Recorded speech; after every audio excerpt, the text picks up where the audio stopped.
we act, then what is acting? They say that acting is just plain pretend. But if we pretend that we are acting, then where does acting stop and living begin? Acting is real, but so is faking. And there are fakings that seem more funny nice. Reality sucks, and so does acting. But here we are, and here's my advice. I am a professional actor, member of the Screen Actors Guild. I have so many things to tell you, so be ready for your mind to be filled. Acting is life, and life is a joke. You can't have a fire without having smoke. This is a class, and I am your teacher, so tell me, what do I need to do to reach you? Woo.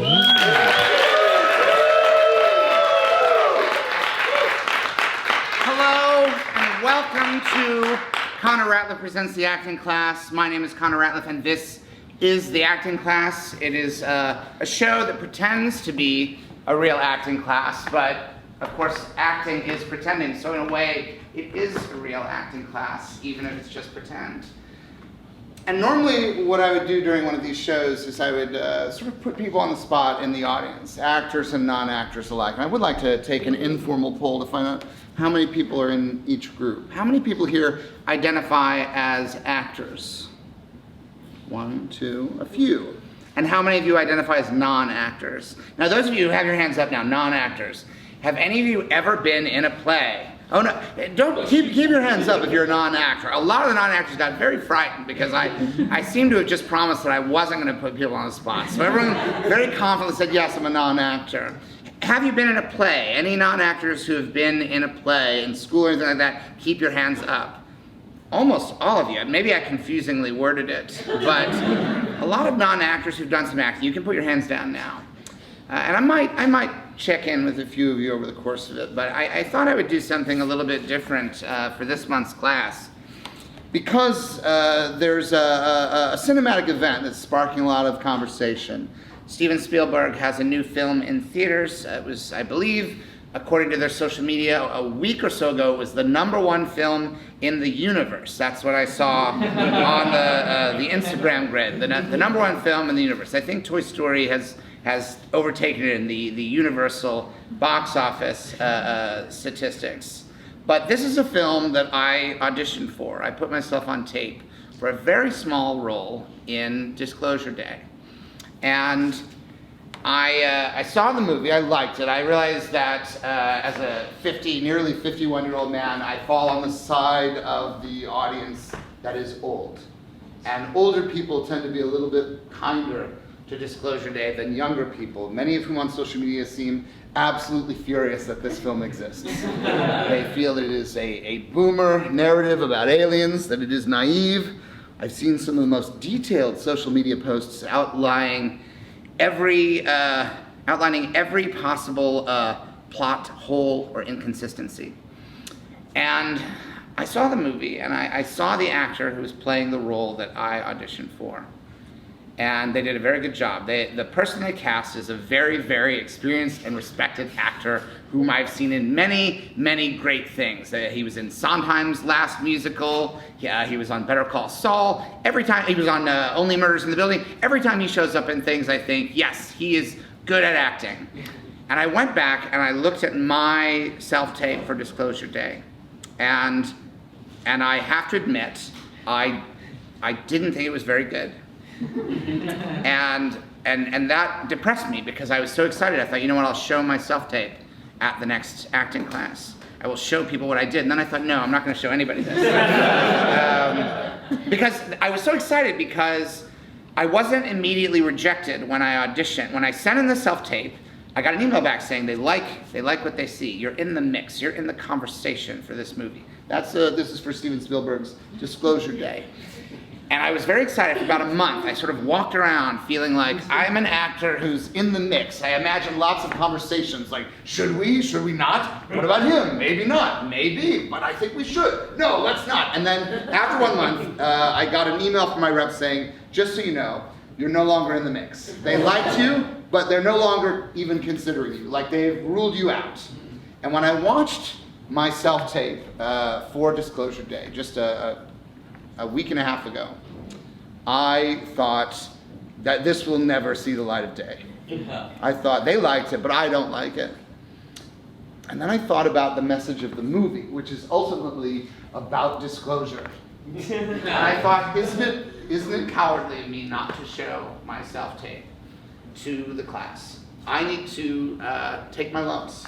I need to show this, and some of you may want to leave as soon as it's over, because you might realize, what could he possibly tell us about acting? What you're going to see is a slate and 3 takes of the same scene. I'm going to talk over it because I find these takes to be embarrassing. And so even though I'm brave in showing you the takes, I will not allow an unvarnished viewing. I will not permit it. I want to at least pollute the process enough of viewing this that maybe you could think, well, it didn't look very good, but I couldn't tell because you never stopped talking. But I'll tell you what I think's wrong with it. I think I look wrong. I think my eye line is off. I think that I did not provide enough variety in the 3 takes. I think they only sent in 1 take. So I think my reps looked at the takes, picked what they liked the best and sent it in. So I don't think they just got 3 monotonous, repetitive takes. All right, I don't need to say any more about this, but what I will say, no, I won't say anything. No, yes, let's play the tape. And let's keep the lights up. No, don't go to the lights. Don't go to the lights. Keep the lights up, play the tape. And it will be the commentary edition of this. I will provide a running commentary for this self-tape that I submitted in 2024 for Disclosure Day. You can play it, and there we are. That's the date that I recorded it. That's my name. This is the message in the email I got. This is some vital statistics. This proves it's legitimate. I'm not lying. I mean, I could have doctored all this. This would all be fake. That's a description of the character. I'm Ratliff, 5'10". That's my real height. This is what my full body looks like. That's the only place I can get a full shot of my body, which And I'm every based in audition New York City. insists on, so I This is feel very generous always. of you to show up This 3 is- minutes before you're on. Super professional. I'm sorry, it couldn't be avoided. You know what can't be avoided? Deadlines. The word means a date or I time. can't stand this. I don't think I did a good job. I don't want to let you hear what I'm saying. I want to get in the way of this. I want to impede this. I want to distract you. Kudos to anyone who's able to concentrate on this with me yelling That's a over serious it. problem. All right. Mr. Claypool, I'm here. I'm ready. You can continue to berate me, or you can let me do my job. That is the great Alex Dixon, who is providing the reading the other roles via telephone. All Okay. Thank you. You're welcome. right, some subtle work at the end. I This don't is mind very that. generous of you to show up 3 And we're minutes back. We're in the before you're second on. take of it. I can't stand this. I'll let you watch this one. You know what can't be avoided? Deadlines. The word means a date or time by which something must be done. I understand. I'm sorry. Live television deadlines are extremely real. There are aliens in this movie. That's what they're talking about. There are aliens that made contact, and we've been it's been kept secret from us. Mr. Claypool, I'm here. I'm ready. You can continue to berate me. This guy's the manager or of you can a let me do my Kansas job. City TV station. Okay. And I can use a bottle of water. Okay. I think the ending part is fine. I think I get nice and subtle at the end. Here we are Very again. generous Same of thing. you It's to a show up fucking 3 nightmare. minutes before you're on. All right. Super professional. I'm sorry, it couldn't be avoided. You know what can't be avoided? Deadlines. The word means a date or time by which something must be done. I understand. I'm sorry. In live television, deadlines are extremely real. I'm ready to go right now. We say, now here's Margaret with the weather, and we cut to you, but there's no you. That's a serious problem. Mr. Claypool, I'm here. I'm ready. You can continue to berate me, or you can let me do my Alex is doing a job. really good job on the other line. They should have passed her in. And I can use a bottle of water.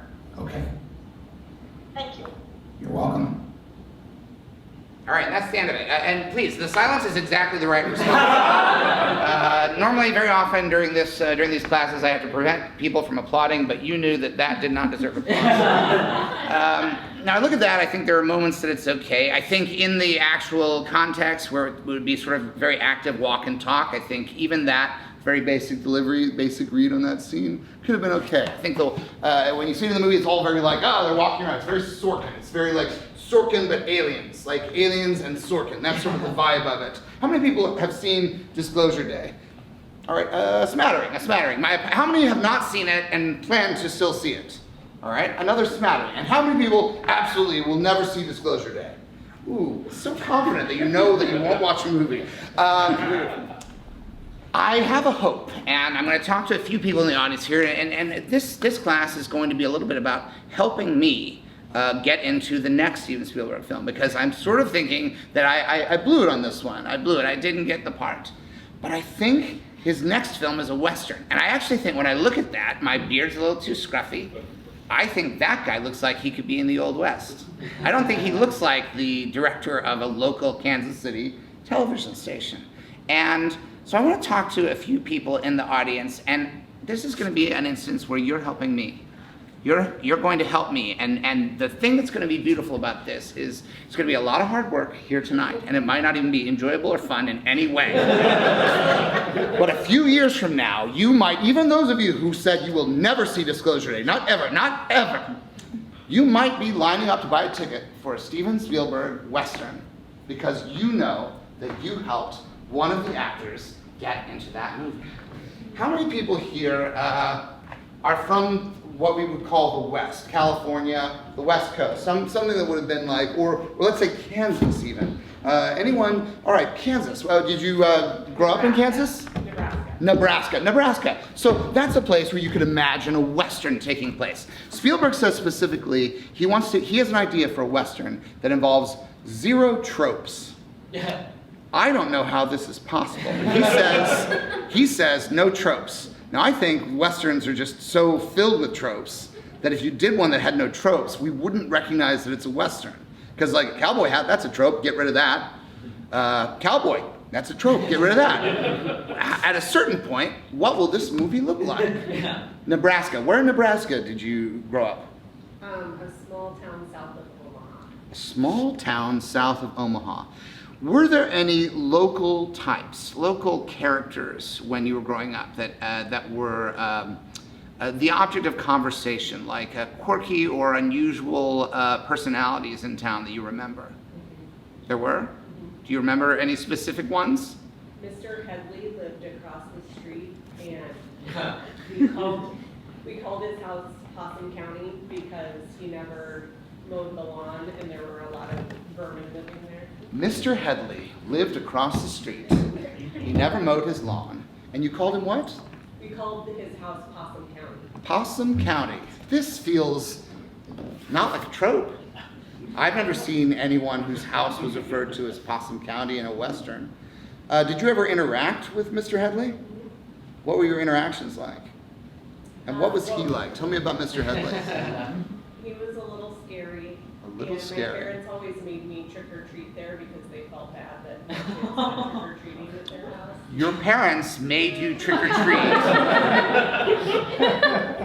in Possum County because they felt pity for him. They felt like no children want to go to Mr. Headley's house because it's overgrown, it's unkempt, he's terrifying. What was terrifying about him? How did he? What was something you remember he might have said, or the kind of thing he would say? Well, when you trick or treated at his house, he would make you do a trick in order to get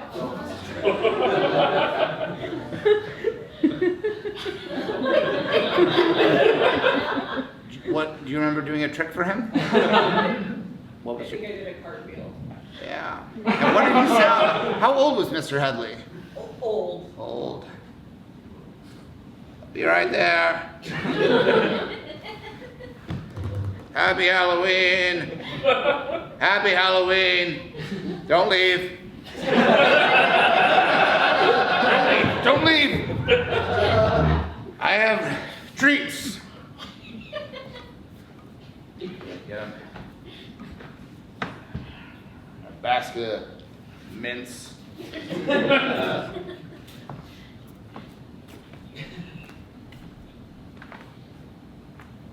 All right, how old are you? All right, do a trick for me and I'll give you a mint. All right, pretty good. If you do another trick, I'll give you another mint. You're the first person who's come here tonight. All the children are scared of me. I've never related to the youth, and the youth despise me. I don't mow my lawn because I don't want to. And I don't have fun candy because I don't like fun candy. I like mints. I don't like to see kids who have skills. They earn the treat. That's the whole point of this holiday. Trick or treat. You give me a trick or I'll give you a treat, but if you don't give me a trick, then I won't give you a treat. Do another flip. How many flips do you think you could do in an hour? All right. You stand there in the door. My knees are killing me. I'm gonna sit here and I'll take a mint and I put it in its own. I'm gonna give you your own little cup for 1 mint for every flip you do, kid. This is a cup commemorating the bicentennial, 1976. Wasn't that long ago, but boy, it feels like forever. All right, I didn't see that. I saw the end of that flip. I'll count it, but please don't do them when I'm not looking. All right. There's another mint for you for every flip. And they're leaving, okay? I mean, kid didn't have to let me go through the whole protocol and keep doing flips just to leave. And now I got to go back over there because the door's open. Oh God, a possum just got in. Get out! Get out! Get out! Get out! Get out! Get out! Oh, you like those? I wonder if you can understand me. You definitely understood when I was yelling that I meant business. And you like mints. All right. I'm gonna close the door with you in here. I guess I really am the mayor of Possum County. I don't know if mayor is the right office for a county-wide position, but fuck it. Ugh, why does everyone hate me? I fought for this country. I mean, I didn't do that good a job. I hid in the jungle for days. I let them think that something had happened to me, and then they let me go home. But I was there. Oh wow, you like my war stories? All right. Well, that's really the only one. I landed over in Vietnam and immediately ran into the jungle and hid. And nobody saw me, so they didn't know they didn't count it as desertion. But I knew that that's what it was. And I hid for, must have been 4 days, I think. You lose track of time when you're alone in the jungle. And after 4 days, I thought I can tell a pretty good story. And boy, did I spin a yarn when I got back. I said, yeah, they got me. But I didn't talk, and then I got away, and they said, oh, that's a brave man. I was just smart. I was smart. It was the smartest thing I ever did. I don't tell people this. I feel like I can tell you because unless you are a talking possum, there's no harm in it. You know, I could have been court-martialed if they knew what I did, but nobody knew. They gave me a medal when I got back. I feel bad about it, but I'm not that bad. You know what I mean? Like, I don't feel that bad about it. I'm glad I did it. I didn't want to fight the Vietnam War. It's a bad idea for a war. It was a police action, technically, I guess. Oh, sorry. Here I am thinking you're just here for the stories, but you're here for the mints, aren't you? My little possum friend. My God, are you the best friend I've ever had, maybe? Nobody likes me. Everybody hates me. Guess I'll go eat worms. You know that song? I don't know what songs possums know.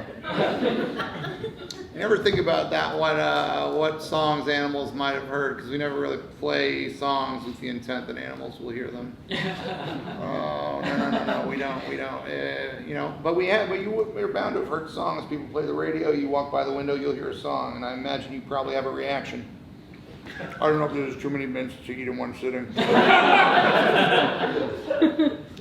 Looks like I'm having a mint dinner tonight. I got the worst idea in the world. Hey, it's like breakfast for dinner. You ever do? What do you? I'm talking as if you have a regular scheduled meal, as opposed to, I assume you just eat whatever you can, whatever you find. Do you kill? I imagine you probably kill something, right? Everybody kills something. That's the truest thing I know. Or maybe not a literal murder, but for every person who doesn't have literal blood on their hands, they've killed a dream or two. Dashed someone's hopes. Said, no, I just want to be friends. That's a form of murder. And I have died 1,000 deaths if we're going to lower the criteria to that.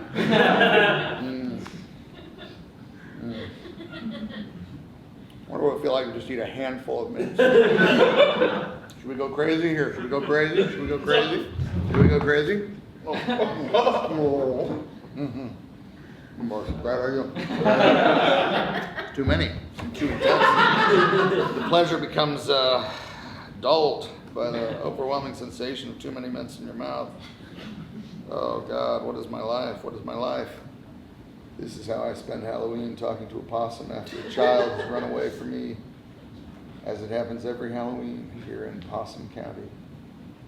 I feel like that's better than my audition for Disclosure Day. I feel like you don't need to do that. You don't need to do that. You don't need to do that.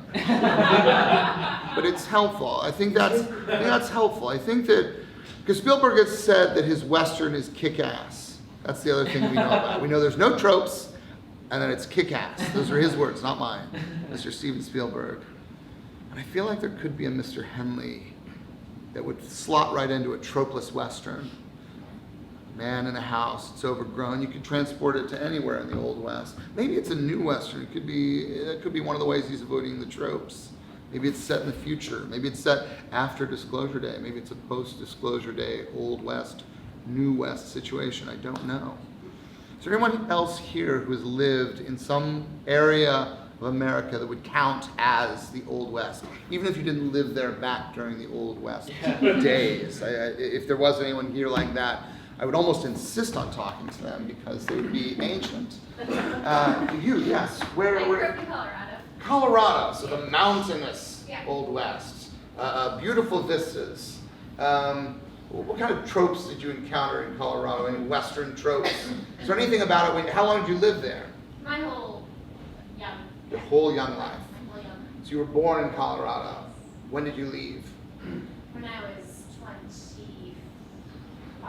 So quarter century in Colorado. And did you encounter any types, any characters? Because I don't think, unless one of the tropes that Mr. Spielberg wishes to avoid is having a leading man play the main role in his Western, I think what I'm going to be aiming for is some sort of small character role. And it might be a Mr. Henley type, some sort of hermit with military experience, perhaps. So was there ever a peculiar character growing up? What part of Colorado did you live in? I moved around, but I was in small little weird towns. What's the weirdest town in Colorado? Salida. Salida? Salida. Like Salida, but everyone was Like white. saliva with a D for the V? Yes. Okay. Salida. Yeah. And what's weird about Salida? Anyone else here ever been to Salida? All right, so this is a weird place. People don't go there. How long were you in Salida? Like 4 years. 4 years in Salida. That sounds like an Elmore Leonard Western. 4 years in Salida. Also 4 years in Possum County. These all sound like Westerns. And who's the weirdest, or I may go back to you for a few, but can you think of any weird characters that you encountered or you heard about in Salida? I think it was always strange to me that there was always like a family that owned like so much land they could have dirt bikes and the kids would just go out for hours and then come back to their log cabin that their mom was just cooking in, and they had no heat but were happy. And They had a lot of land, but no heat. I was so cold at night. It was cold at night, Yes.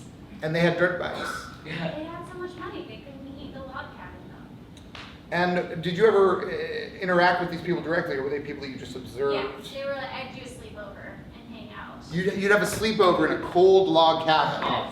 Yes. And was there a patriarch in this family? Yes. And what was he like? Absent, working. Absent, working. What did he do? Probably like built homes. Probably built homes. So he had no time for the sleepovers. He said, I've got to go. I got to go build homes. What were the kids like? The dirt bike gang. These They were kids. just wild and free. Just wild and free. Yes. Yeah. My daddy builds homes. I ride dirt bikes. And it's cold at night at my daddy's house. And, but I'm friends. And These were boys or girls that you would Boys, hang out with? actually, yeah, boys. Boys. And you have sleepovers at their house when you were. Rethinking, yeah, what the hell? You know, so these dirt bike boys be were like, like, yeah, my daddy lets me have sleepovers with girls. He don't care, he's building houses. how old would you have been when you had these I was co-ed sleepovers in Yeah. Colorado? 9. I'm 9 years old, my daddy builds houses. I sound like I'm 100. That's just because the cold air messed with my pipes. Look at my dirt bike. My daddy lets me keep it in the basement of the house. The coldest part of the house keeps the wheels cool.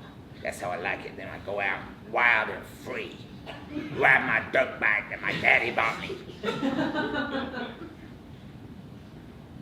What do these boys talk to you about? What do these boys talk to you about in the sleepovers? Remember what'd you do? Just you race around and go as fast as you can all around the land. Sometimes they had horses. Like I knew another family that just had horses.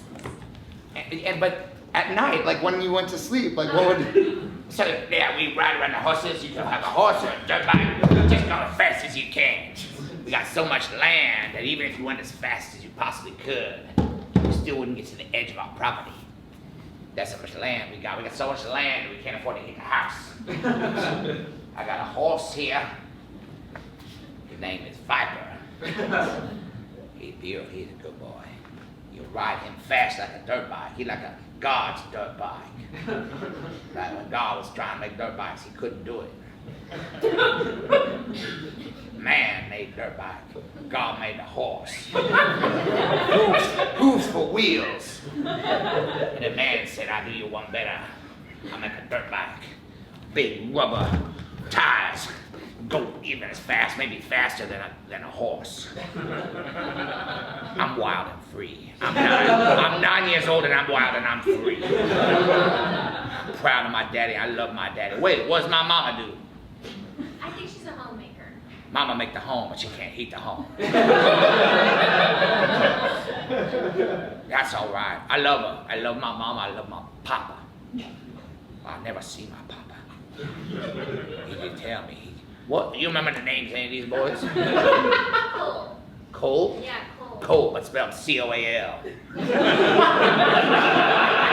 My parents thought maybe we give him a warm name. We won't need to hear it.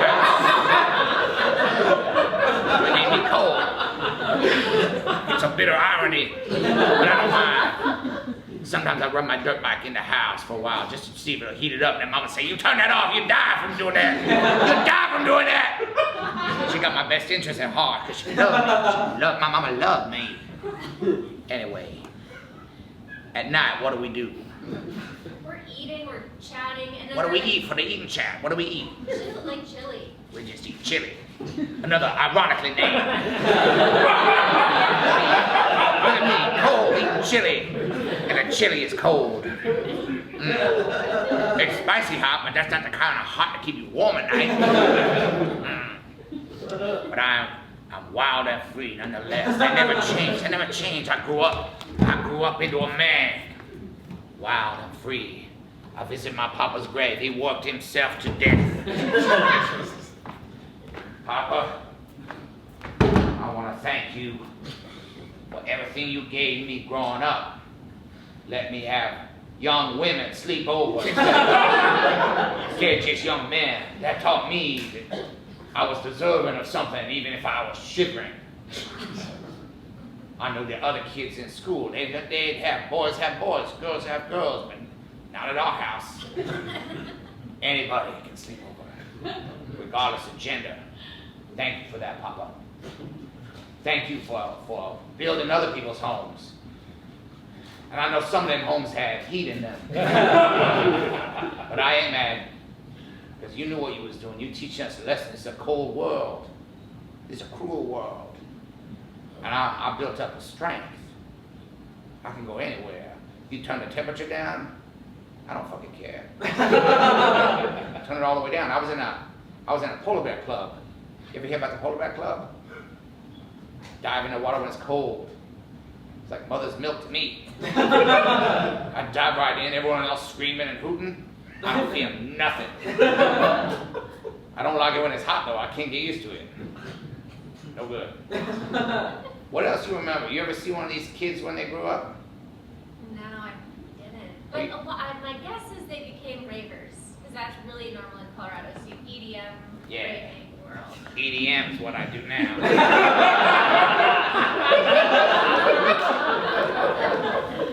Yeah. This look like they'd be hot, but they're not. They just run.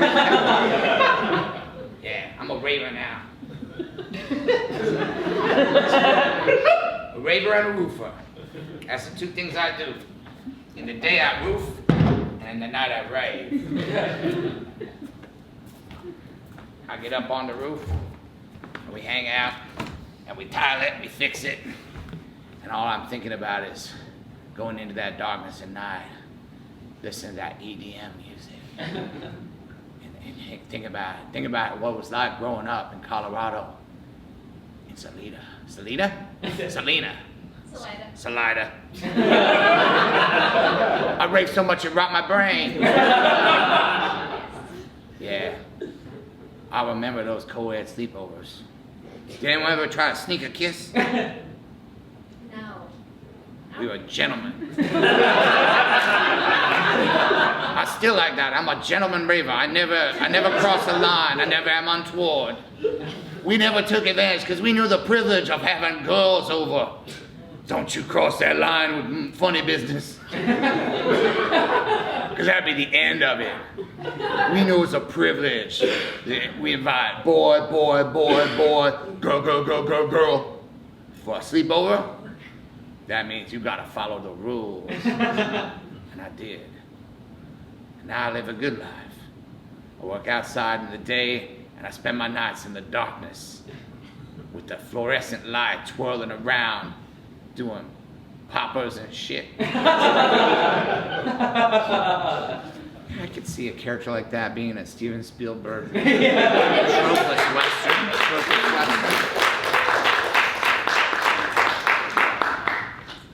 I wonder, is there anyone else who's lived out in the Old West? Actually, let's go ahead and expand it geographically.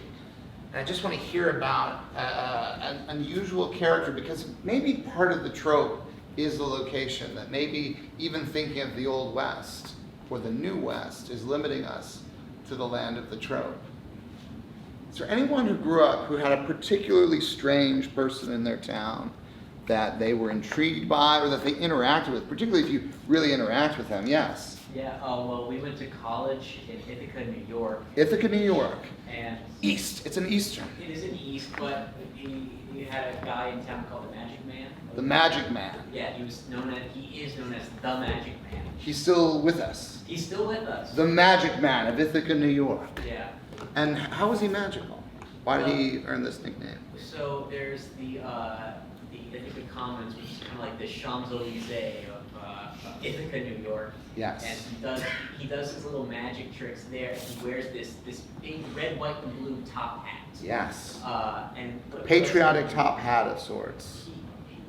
I do remember every time he wanted to greet someone, he would go up to him and say, "You want to see some magic? You want to see some magic?" Mm-hmm.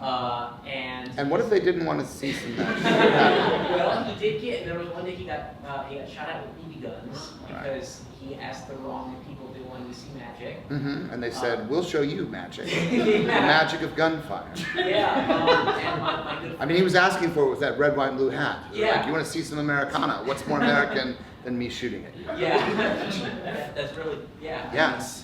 When that happened, when he got shot at with BB guns, my friend like brought him into his apartment, was like kind of like sheltered him from the BB guns, basically. Oh, thank you! Thank you! Oh my God! Oh, Jesus! Oh, trying to do some magic. Thank you for sheltering me. I don't know what I was. They were trying to kill me. All for doing a little magic. I should ask, do you want to see some magic? All right, watch this. Look, I'm no longer shot. And look, there are now bullet holes in your wallpaper. I'm sorry, I'll take them away right now. Look, just a few simple BBs. I was never in any danger. That's part of my act. Those were what we call plants. They work with me. I just wanted to be invited inside your home. I was worried that no one would rescue me, but you were very brave. Now look, the magic man is inside your house. And I live here now. That's right, squatters' rights are the ultimate magic trick, because you would think that I would have no right to be in here, but now that I'm in your home, I shall never leave unless it is to disappear. No, I'm kidding, I'm right here. I'm right here. And what was your friend's name, the one who sheltered him? His name is Clay Davis. Clay Davis. So, how long was the magic man in Clay Davis's home? I think the whole evening. The whole evening. An Yeah, evening. until the police showed up to take a police report. The cops showed up, and did they ever catch the perpetrators? I don't remember. I think there were some Cornell kids. Cornell Yeah, kids. Cornell kids with BB guns. Cornell kids with BB guns. Is there anything worse? And what is Clay Davis like? Oh gosh, Clay. He was a weird kid. He actually also liked EDM and Brigade. And he did comedy, and I think what he does now, I think he's a vet, actually. A veterinarian, not Not a war. So Clay, you do comedy. That is magic adjacent. I will admit to having some amusing patter in my act. Nothing too funny. I don't want to distract from the magic. In a way, comedy can compete with the power of illusion. Laughter is a powerful thing on an audience. I would love to hear some of your jokes someday. Well, I don't really write traditional jokes. It's more storytelling. Just stories about sick animals. And I guess they're not even that funny. Some of them are very sad, very poignant, but if you go to an alternative comedy club, it'll do the job. You can go to an alternative comedy club and just tell stories about sick animals, and someone there will think it's good. It's the nature of anti-comedy. You sort of go for awkwardness rather than pleasing the people who've come to see your comedy. Do you want to hear one of my sick animal stories? Clay, I would like nothing more. But first, let me show you this. Look, it's a rabbit. Perfectly healthy. Now look. Oh no, he's dead. Hold on, that's not the end of the trick. Don't get upset. That's not. Watch, look, he wasn't dead, he was pretending. Thank you. It's one of my tricks. I just found a rabbit who knows how to pretend to be dead for a few seconds, and he'll do it if I alternate. And that's how the trick works. Now tell me one of your stories. All right.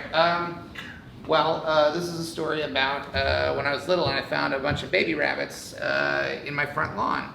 And we took them in and I fed them with a little eyedropper. I fed them little bits of lettuce and gave them water and I don't really remember what happened at the end of it. That's hilarious, Clay. And this is comedy now? Well, it certainly has changed from when I was a child. But magic is very different too. Everything's changing now. We live in a modern world. Oh, hold on. I gotta get this fucking rabbit out of here. Is it okay if a rabbit runs wild in your house, Clay? Okay, good. Oh, the door was open, then my rabbit. I didn't know you had is that a cat door or a dog door?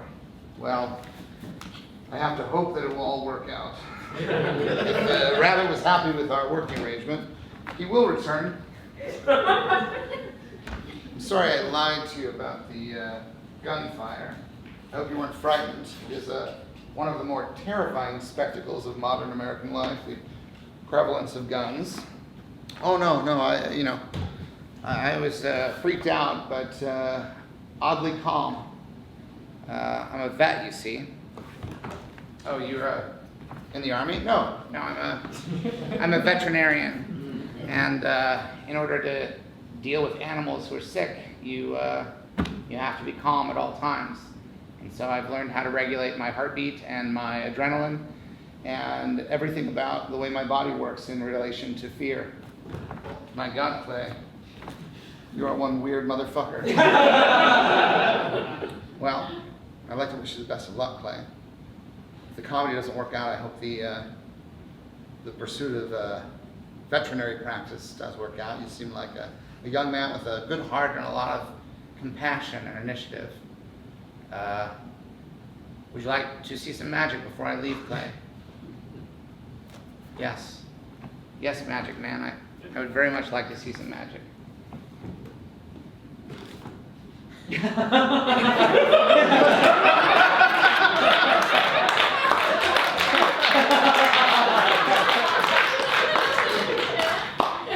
Wow, that was amazing.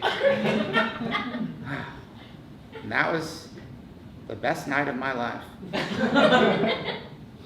Of course, I didn't grow up with co-ed sleepovers. I've never had a very exciting life, but my evening with the Magic Man has stayed with me. As I have grown older, many instances I've had dealing with animals in various stages of life, saving some, losing others. It's all part of the horrific beauty of this life on Earth. There's some animals that you can save and some that you can't. And every day we try our best. And then one day, Jesus fucking Christ! That was the trick! That was the trick! Did you like it? Did you like it? Ah! What the fuck? What the fuck? What the fuck? That was 50 years ago! That's right. My greatest trick. My greatest trick. I was at least half of the animals that you've treated in your lifetime. What? How? Magic, Clay. Clay, don't be frightened. Don't be frightened. No, I've never seen any shit like that before. It's blowing my mind. Get the fuck out of here. Get the fuck out of here. Oh, God. Why did I drive him away? I never saw him again. I'm in the final stages of my life myself now. When I think about what the Magic Man did, he staged a shooting, came into my house, spent the evening with me, disappeared, and then has spent 5 decades masquerading as an assortment of animals before one day, today, finally deciding to reveal himself. And I just couldn't fucking take it. It was just too much. Like, I don't understand this world. Like, that very first day when I saw those Cornell kids, by the way, they were all brought to justice. They finally caught them and they were given the death penalty. I should have told you that before, but it's a minor part of the story. The fact of the matter is, the Magic Man was a profound part of my life, whether I knew it or not. That's why I'm here visiting his grave. Oh, Magic Man. I should have said thank you that day. I think you saved me from entering a life of comedy. by giving me some fairly honest feedback from my, now that I look at it, completely unamusing story about baby rabbits. There wasn't any kind of comedic hook in there. I think I was all attitude and no material. Anyway, I keep half expecting you to just pop up out of that grave. But they did call me to the morgue to identify the body. And you were pretty cut up. Looks like those Cornell kids were released on furlough. The ones that didn't receive the death penalty, the ones who had been spared, thanks to those social justice warriors. And the few who were not put to death, they sought you out and they butchered you. Damn you, Cornell. And will you stop producing monster after monster? When will you let our society be? Cornell, why are you an assembly line of our greatest nightmare? The most feared, the most loathed of all creatures come through your halls and are given diplomas and go out in the world to commit unspeakable acts. And now you've taken our magic man from us. Oh no, it's a shallow grave and there's no one in it. Who knows?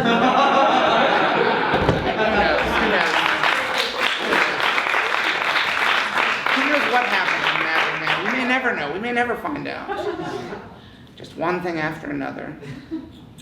I'd like to talk to someone else from, could be from the West, could be from the East, someone else who had a particularly intense interaction with an unusual character of sorts when growing up, or it could have been recent. Is anyone recently tangled with an unusual character? Do you have your hand up? Yes. Not recently, but It's okay. in middle school. In middle school, When I was in California. California, so we're back to the old West. What part of California? Northern or southern? Southern California. Yeah. There was a guy who was known at our school as either the dog walker or the speedo guy. The dog walker or the Speedo guy? Yeah.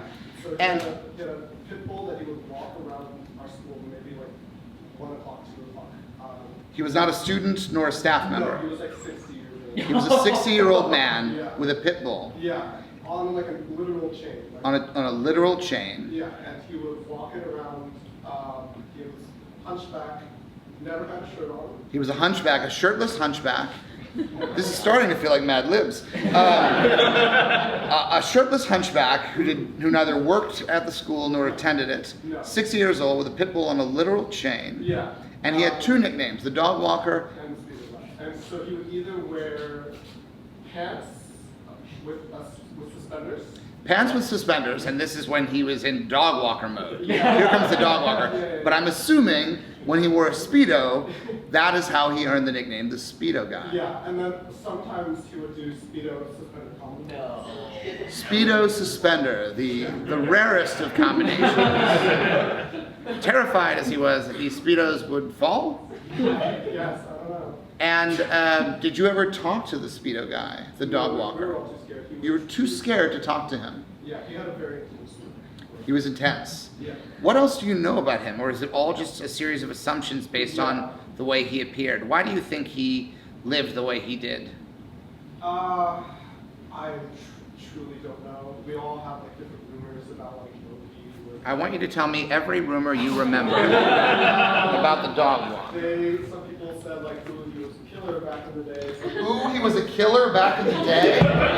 Wait a second, that's the first rumor? Ooh, he was a killer back in the day? Like a pardoned killer, or like a killer like Or, a... you know, he had a body somewhere in his yard. You know, those kind of old men who like people would get upset about. Yeah. Yeah. Or people would say, you know, he was a specter that, you know, that. Some people believe he wasn't real, that he was just a phantasm. That this like... And what kind of shape was he in at 60? He had a little bit of a beer belly. A little bit of a beer belly. And then his chest was pretty hairy. His chest was what? Pretty hairy. Hairy chest, beer belly. The dog would lead or match pace with him, or... He would kind of like hobble along with it. The dog would kind of just walk. The dog was keeping up with him. Yeah, the dog would walk on a rolling pace, maybe like 2-3 feet ahead, and would kind of like hobble like. Yeah.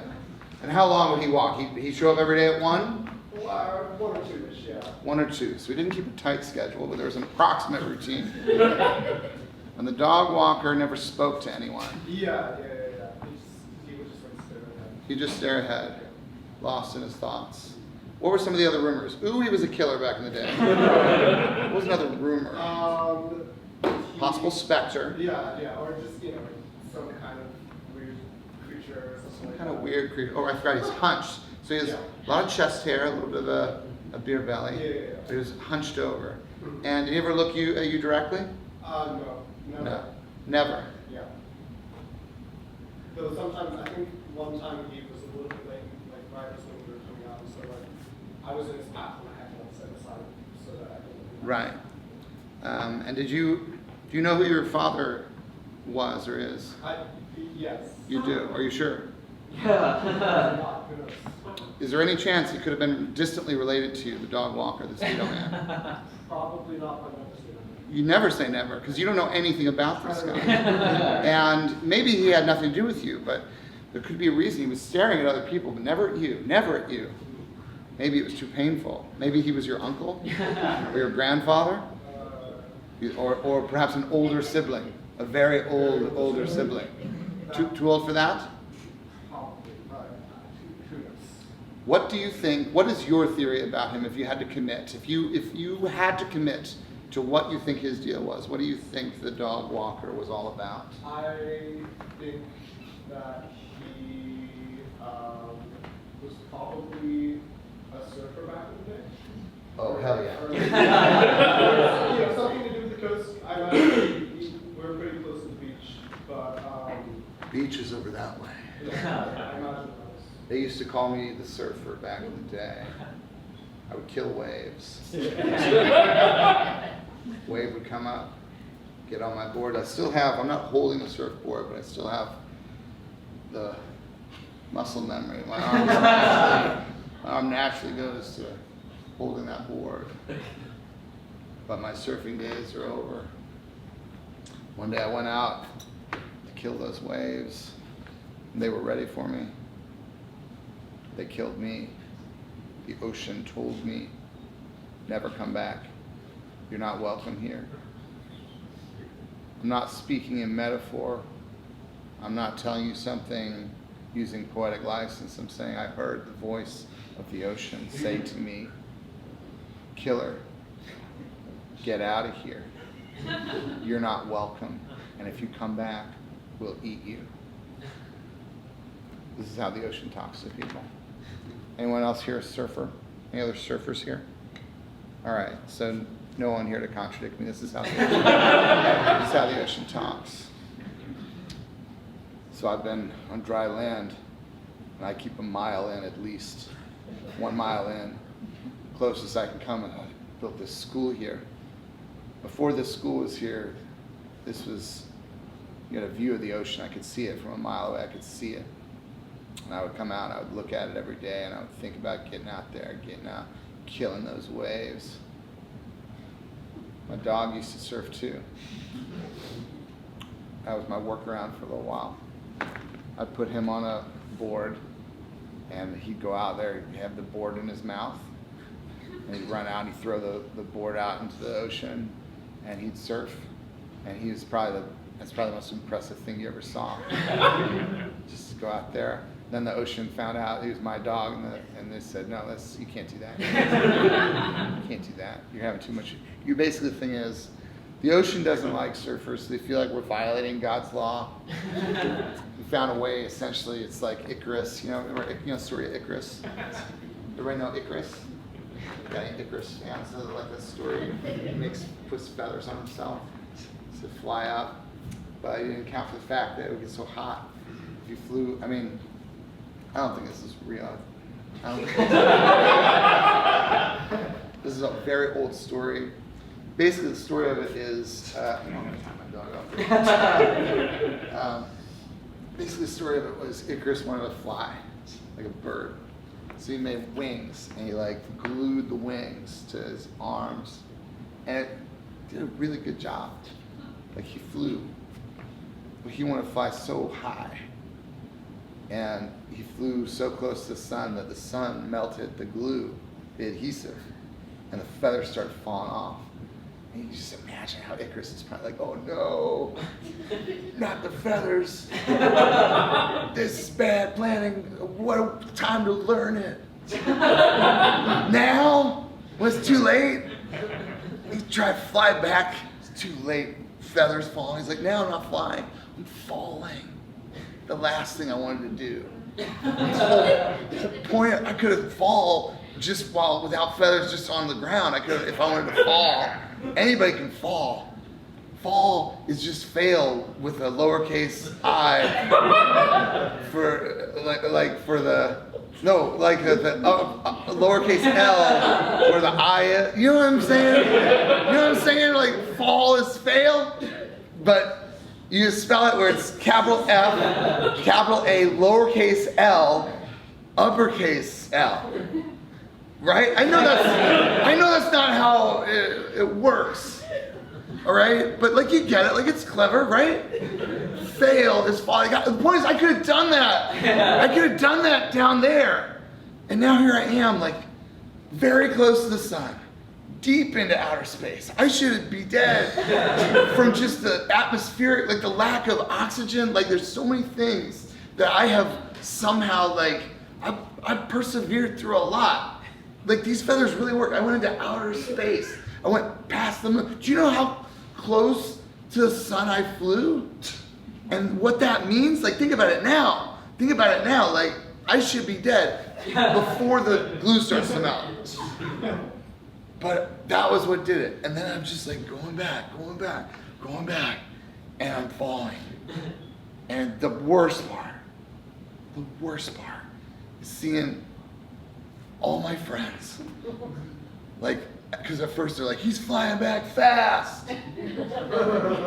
Look at Icarus, he's flying back so fast. And then like one by one, and these are like the last moments of my life. One by one, I start seeing them all realize like, oh no, where's his feathers? They're all fell off. They probably can't even see them. The feathers are just in deep space. Like one of these days, like NASA's gonna like find like, where do these feathers get here? The Hubble telescope, hey, we got a picture you'll never believe. You know when they do those things where they got all the beautiful pictures, and they're like, one of them's got feathers in it. Anyway.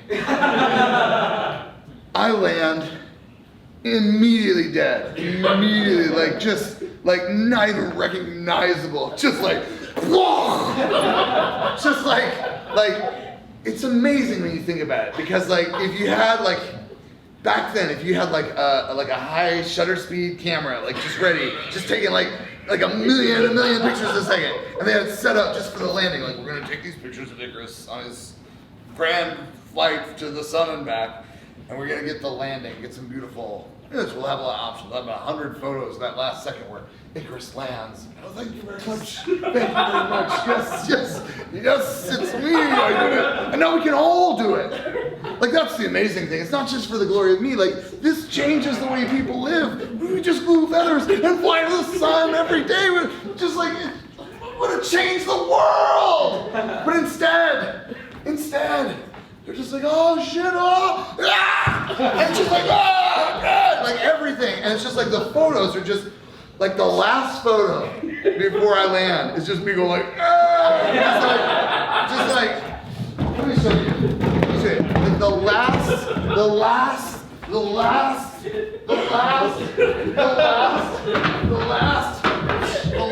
photo.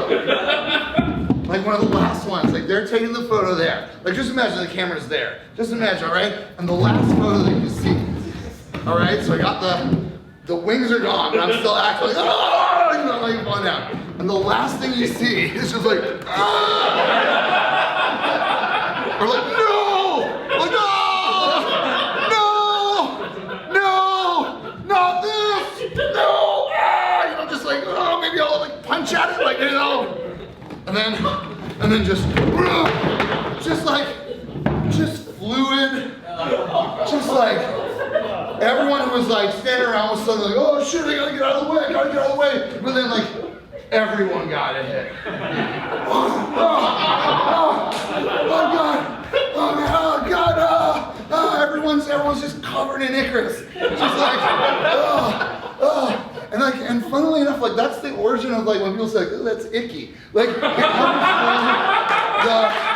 comes from the story of Icarus. Because like that was the first time in history that people were like, I was so like ick, like, and this guy's like, oh. Like if we didn't really have high-speed cameras, that was hypothetical. But like, the camera's like, I think take the card and let's go ahead and mash up the timeline. So let's just get all the photos on this. You're like, oh my God, that photo looks good. Oh God, poor Icarus. And then, oh yeah, and then the next one's just useless because it's just blood on the lens. Oh, I'm not going to print these photographs. No one should see these. They're grotesque. They're an insult to his memory. Anyway, that's the story of Icarus, but that's how it was with the ocean. Like where the ocean tells you, like, get out. Like you aren't gonna, there's things people can't do, you know? You can't tame the ocean. You can't fly to the sun. You can't be in a Steven Spielberg movie until you do a better job. I didn't do a good enough job. In my self-tape. And that's why I'm not in Disclosure Day. And I don't care. There's people saying it's the worst movie they've ever seen. And I wasn't good enough to even be a little part of it. Imagine what those, I assume, young people think of me. Like, admitting I tried to be in it, and I couldn't be in it. The worst movie they've ever seen, said like 12 guys on Reddit. And I just have to do better. I just have to be like tropeless in the Old West. Just a tropeless cowboy. Just like old Mr. Henley, the mayor of Possum County, or the Magic Man, or the dog walker, or those wild and free dirt bike boys, the Cornell gang. Maybe one of them Cornell graduates with their little BB gun 6-shooters. That's not a trope.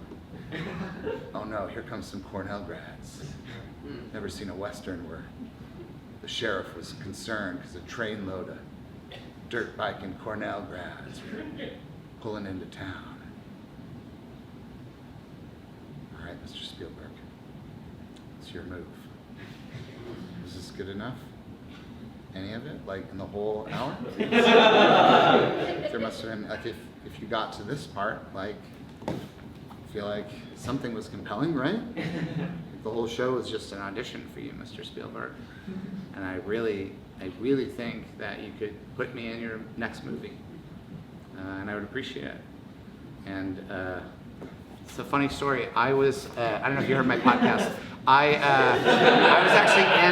was supposed to be in Band of Brothers, which you executive produced many decades ago. But that's a story for another time. But I would love if you brought me in for a follow-up, or I'll do any self-tape you want.